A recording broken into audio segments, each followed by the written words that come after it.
Sebuah rekaman video yang beredar di Telegram pada Kamis, 29 Mei 2025, memperlihatkan momen tak terduga yang dialami pasukan Rusia saat menjalankan misi logistik di garis depan.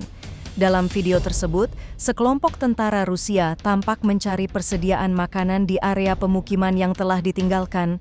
Mereka mendekati sebuah rumah dan memberikan salam seperti biasa, praktik yang lazim dilakukan di daerah konflik untuk mengidentifikasi teman atau lawan. Tak disangka salam tersebut dijawab dari dalam rumah. Namun hanya dalam hitungan detik, para tentara Rusia menyadari bahwa suara yang membalas adalah milik tentara Ukraina yang sedang bersembunyi di dalam bangunan tersebut. Bertindak cepat, pasukan Rusia langsung melemparkan granat ke arah rumah sebelum masuk dan mengeliminasi seluruh tentara Ukraina yang ada di dalam.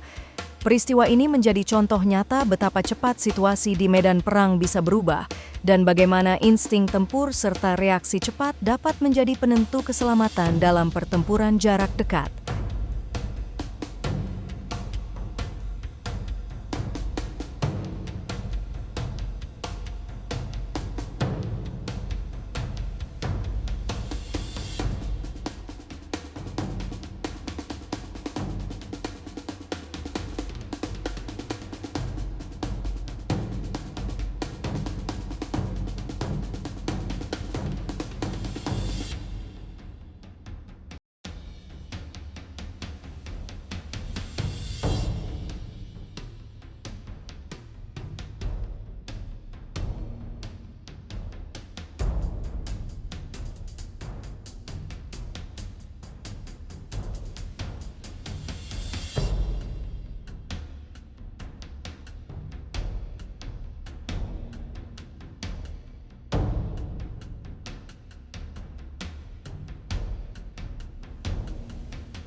Download Tribun X sekarang, menghadirkan lokal menjadi Indonesia.